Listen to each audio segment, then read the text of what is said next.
Welcome to Roaming with Restless Women, real talk with wise, dynamic women leaders. Today, I am so thrilled to have a former colleague of mine, Grace Rice. Grace and I worked together way back when at a bank, and we were both instructional designers and facilitators, trainers. And since then, Grace has become an earnest voice in the literary space, shining a literacy space. Sorry about that, Grace. Shining a light on the brilliance of children with disabilities. She's been interested in creative writing since she was a child growing up in Cleveland, Ohio.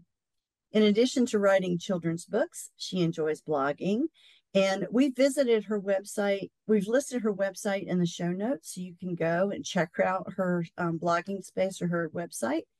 It is a community space for healing. She hopes to create even more books that showcase the extraordinary gifts, talents, personalities, and abilities of children living with disability to create more awareness, equity, and inclusion. Welcome, Grace. Thank you so much, Julie, for having me on your podcast today. Oh, I'm just so excited. I can't even wait to begin talking with you. So, we're going to start off by tell us a little bit about your career and then how you transitioned into writing these glorious children's books. Yeah, thank you. My career really spanned many years where I found myself in positions where I was either in sales, where I had to learn how to communicate with folks and be persuasive and influential in getting people to buy my product. And then from there, I found myself wanting to do things more in the realm of educating people and helping people learn things just to maybe be able to lift them up in their skill set some kind of way, or just their everyday one-on-one dealings in the business world or in personal lives. So I had the desire to do that.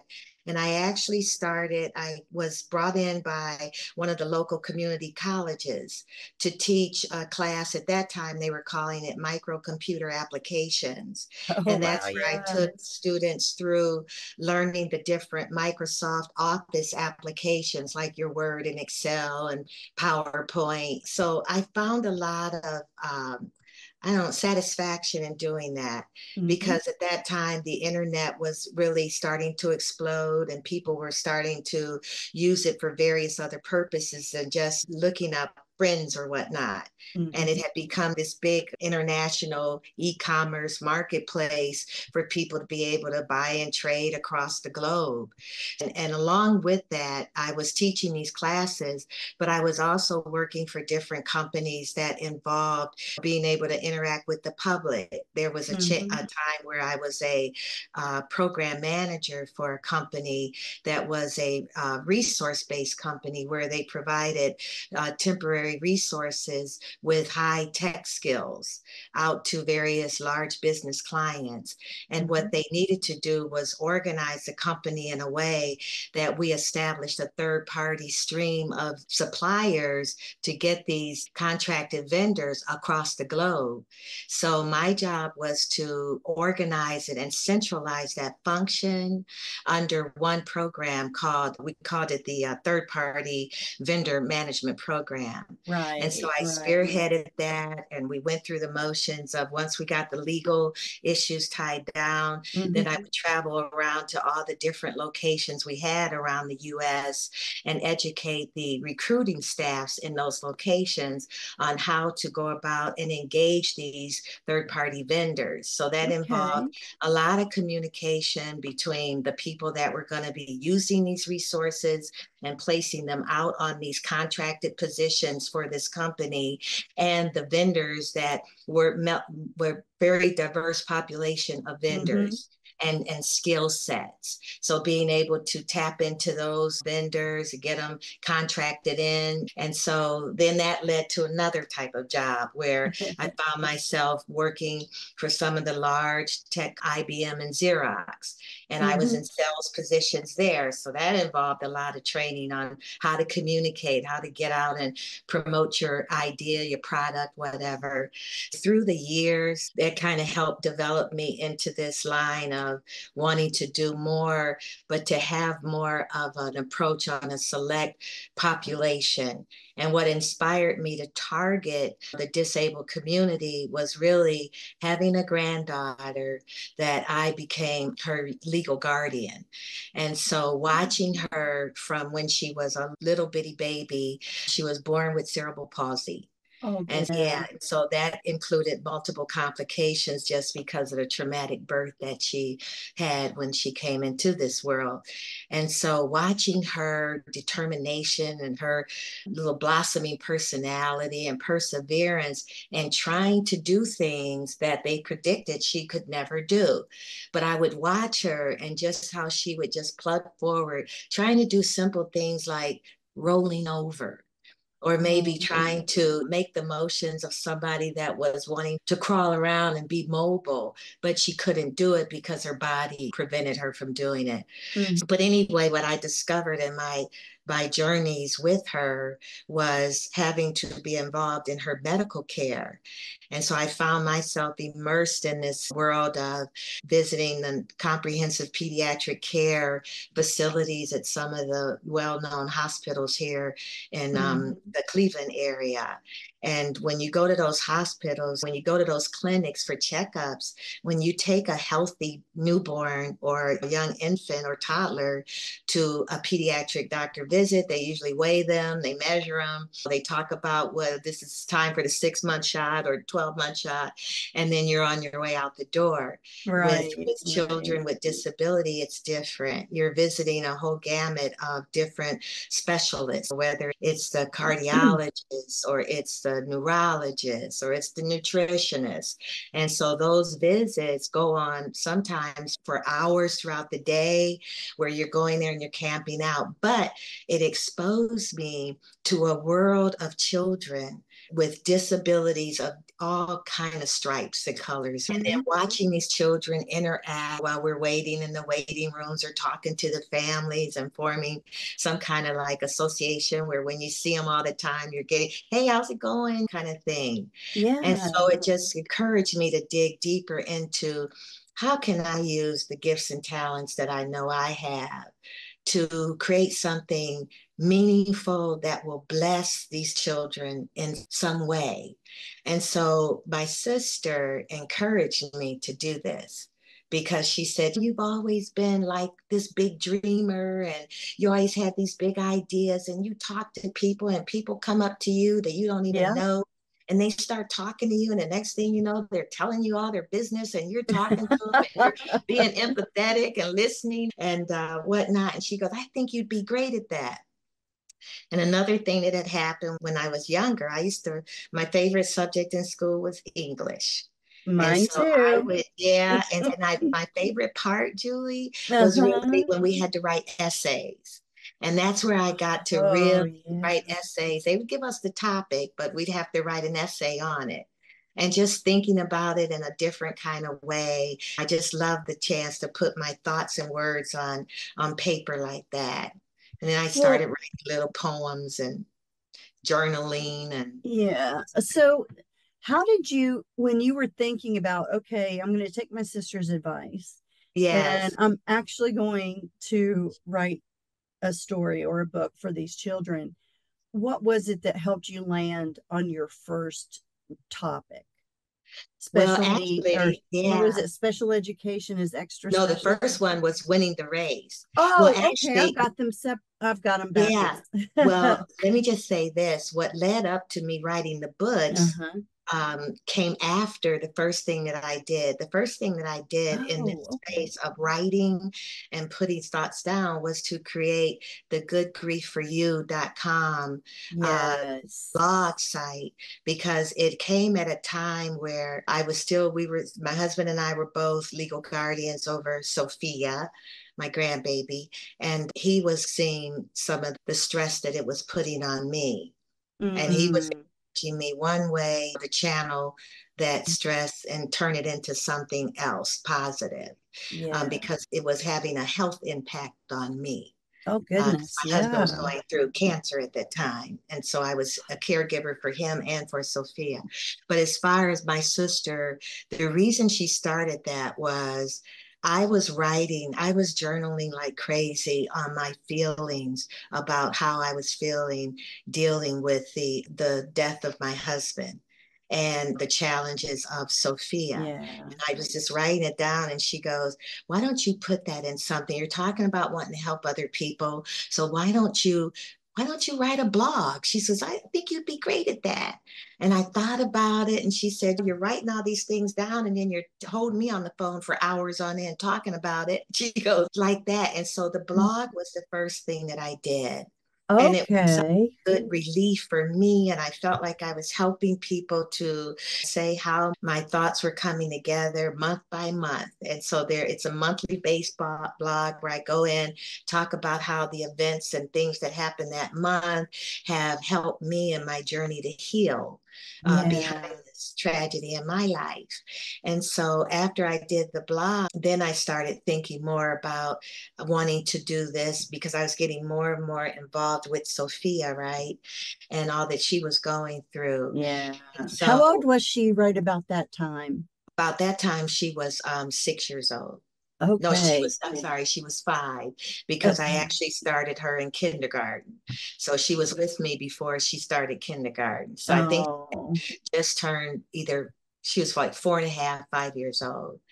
And so what started me was really that I was thinking about Sophia and children like Sophia and how many of these children really want to live life like kids who don't live with disability. They wanted to do those things. Mm-hmm. And observing my environment, Julie, every home that I've lived in, there's always been a kid on the street or that went to school with my kids that was disabled.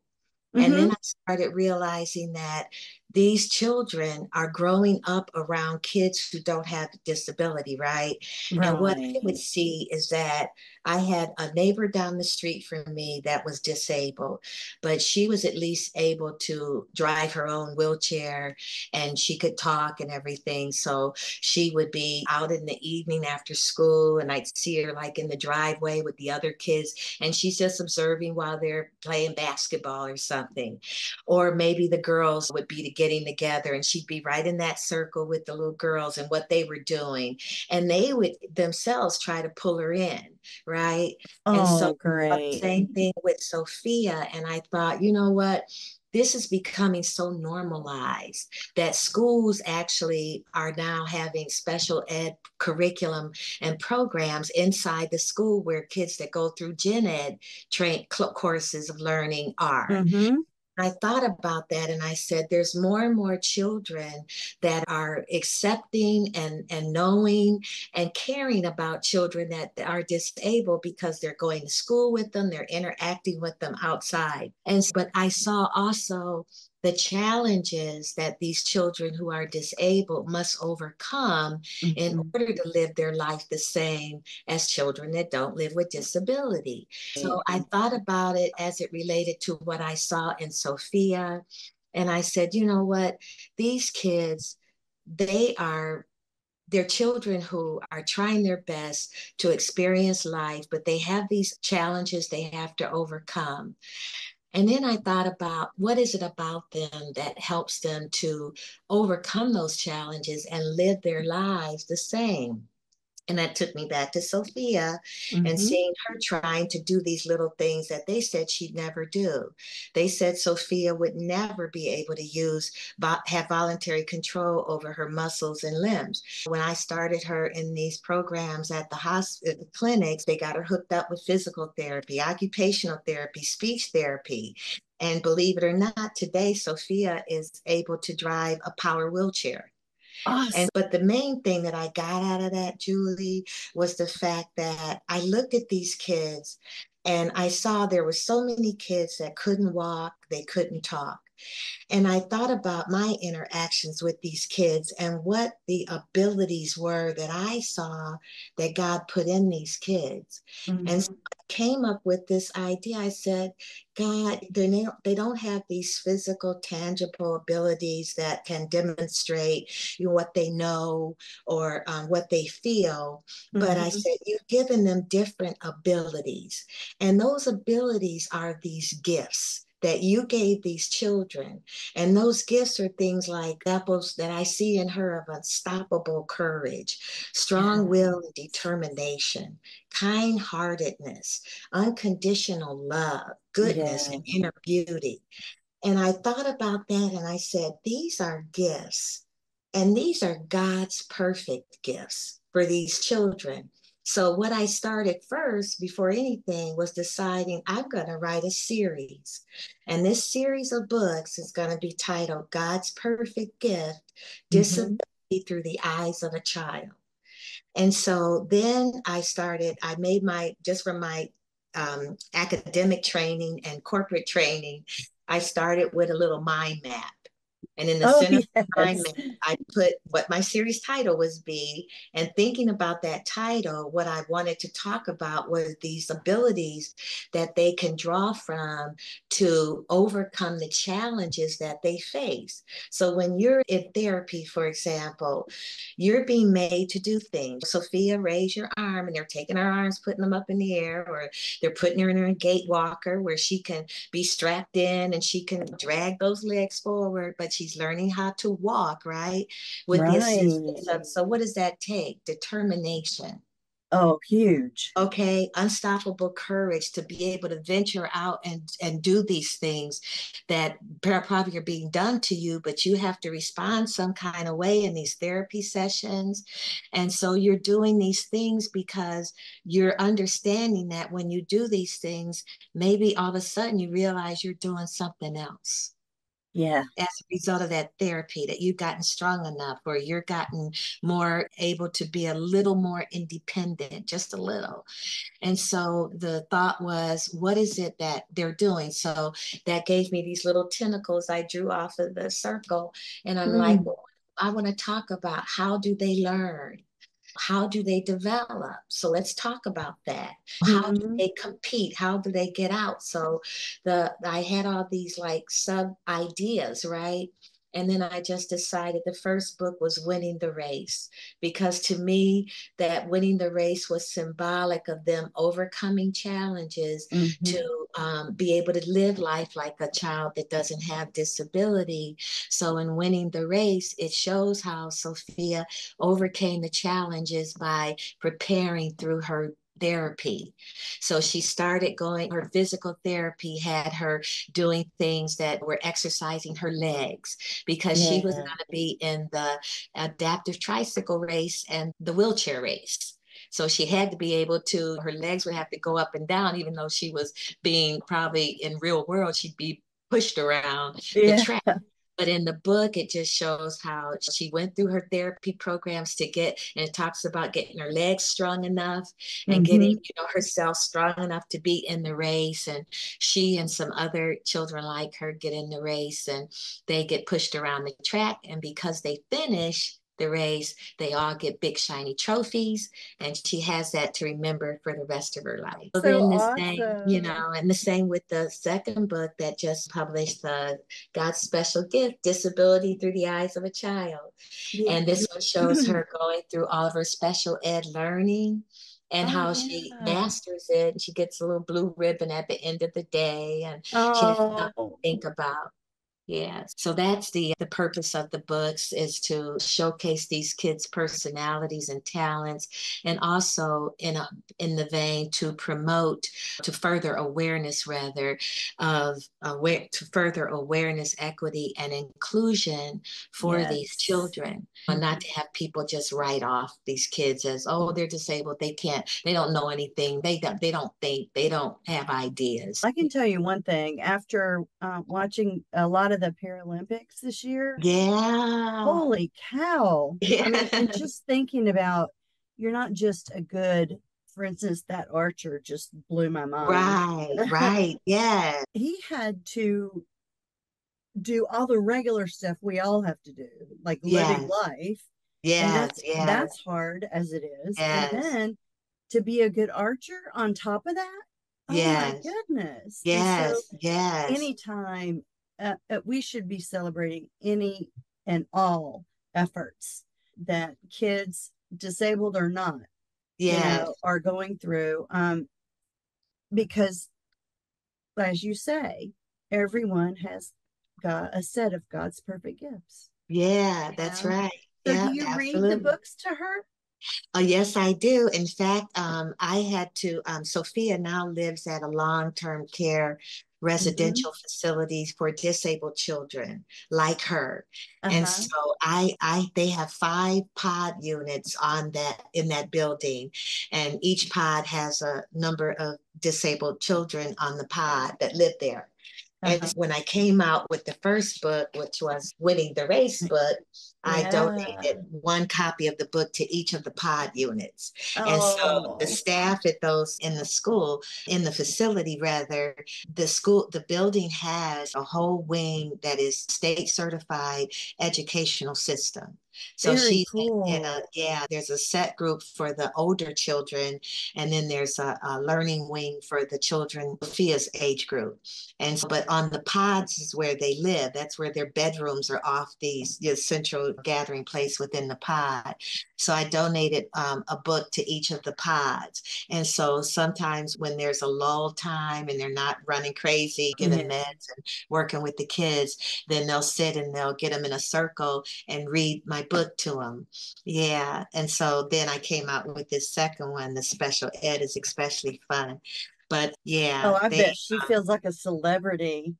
yeah, but you know what? They make every kid there feel like a celebrity. And it's funny because I wrote these books from through her viewpoint of her eyes. In the books, you'll never hear her name mentioned Uh-huh. because when the story's read, I want these kids to feel like they're in this book and this story is about them. So instead of saying Sophia went to therapy or Sophia did this, Mm-hmm. it's just like, I got to get ready for this. And so it's telling the story through her eyes. So that way they can feel special and they can see these things that I'm writing about. They can see themselves because everything I'm writing about so far is what they experience at this place where I have Sophia. That's Like when I did amazing. special education is especially fun. The examples of the learning examples I use are the way they teach them at her facility. That And is so neat. It's yeah, so real. this it's real. And so when these kids are read these stories and they're showing them the pages, which I have to give a plug to my cousin Jerome White. He lives here in the Cleveland, Ohio area. He's an art teacher at one of the known school systems in Cleveland, but he's also renowned in his skill because he does a lot of paintings and murals across the US. And so Wow. he did I was going to excellent. ask you who illustrated because they're Yeah, beautiful. I know. I'll just flip through it quickly if you don't mind Oh, and yeah, show you some of sure. the illustrations. This is just and I'm not going to do the whole book, but she's excited to go to school. It's her, the big yellow bus Oh, the comes bus. and it takes her to Oh, school hold it and up she's just a little bit excited. higher. Oh, there we go. Oh, Yeah. that's adorable. And then there's like other ones where she's going through, I want to get a lesson where I'm just going to point out one thing Uh-huh. where she is here she is and she's gonna be she's got to hit this big red button. Can you see that? Oh, yeah. Oh, wait, pull it back a Okay, little bit. okay, like this. Oh, yes. There we And so go. she's got to I hit the see the big little red button. puppy too. Yeah, the little puppy, and she's got the button on the tray.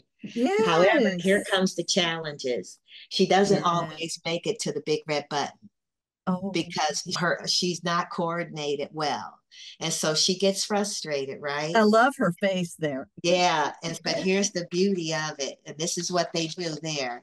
Her teacher comes over, and her teacher helps her, Oh, and she puts her hand on it, and then Sophia practices hitting the button, there we go. All different and kinds of then ways. yeah, That's and then guess what? wonderful. She hits it, Yay. and so now the doggy can walk and bark and everything. So every example is exactly how they teach her at the facility that she's at. And And so, that's so educational too for people who yeah, aren't in that world because it's secret. If you don't have to yeah, be in it, you're not in it. right. You don't know how they struggle to get things Yes. done. Yeah. And I've had school systems that have gotten the books, because the other appeal to my book is that my book is a value asset for anyone who is building social and emotional learning competencies into special ed curriculum. So it Yes. has wide appeal for that reason. So if you have a special ed program in your school, or special Mhm. pupil services, if you want to call it that, in your school, these books that I'm writing are excellent tools to incorporate when you're teaching these children, because what these books do is help promote self-awareness. And it helps them Absolutely. to have recognize emotion, good emotion, like when she's excited when she hits the big red button, that you Yes. accomplished something. So they're an excellent learning tool in the special ed curriculum world within these schools. And so I'm having success getting it in local school libraries within the school, their media centers, as well as in their special pupil services Wow. curriculum areas. And so I'm getting it into public libraries. And yeah, so it has wide educational appeal. And a Absolutely. lot of people just like it because they can relate to it. And it's Mm-hmm. not just for disabled children, it's Right. for children who don't live with disability, but somehow they're growing up with these friends that are disabled, and it helps them understand the disability life and journeys that Yeah. these children are going on.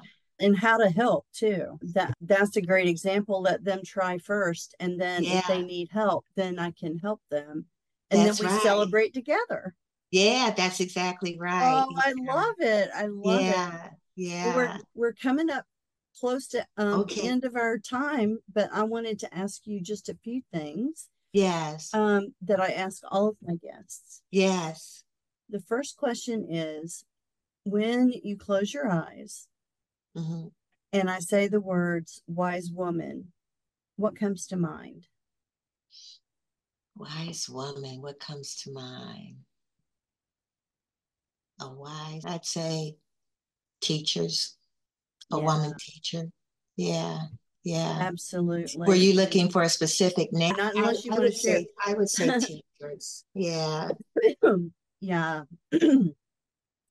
absolutely. Mhm. And it sounds to me like obviously you're a teacher Mhm. and you have words of wisdom that you're sharing with the world through your Mhm. blog as well as through your Mhm. books. And Yeah. I thank you for that. Where do you like to roam? Rome, nature. Yeah. I love being in nature. I really do. Yeah. Mm-hmm. I just And recently got back from a trip where I went and just got a cabin, and to be out in nature and was able to walk the trails and go to the falls that was in the forestry that I was in. But yeah, nice. nature. Yeah, Mhm. it refreshes Yeah, it us. does. That's one of the reasons why my husband and I travel. It's so Hmm. that we can see more Right. parts of this country, and Yes. because they Yeah. all are so different, it's Yes. gorgeous. Yeah. My final question: what makes you Hmm. restless? Restless. Thinking about some of the troubles that are going on in our country right now, Yeah. and just wanting so much to be in an environment. When I think about the amazing privilege that we have to Yes. have been created to live in a world that is so rich with resources and Mhm. with beauty and with anything that we need to sustain ourselves. Mhm. And then to have come up during a time where diversity has become more forefront, and it has been for a long Yes. time, when we started to be more inclusive and recognizing the abilities that we are all gifted with at birth, and seeing those be able to play out in a way that we have that sense of unity and belonging.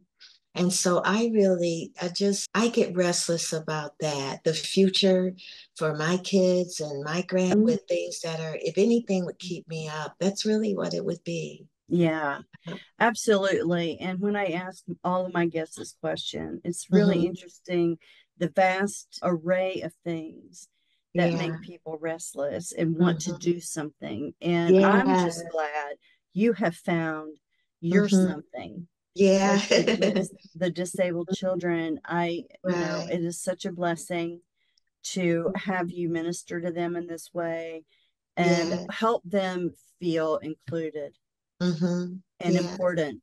Hmm. Absolutely. Thank you Yeah. so much, Grace. Thank you, Julie. I appreciate the opportunity to come and share my books and talk with you and see you again after all this long Oh, time. I know it has Yeah. been. I'm very appreciative of your agreeing to come. And thank you, thank you, thank you. I think our audience is going to absolutely love your story. Thank you, everybody. You take care now.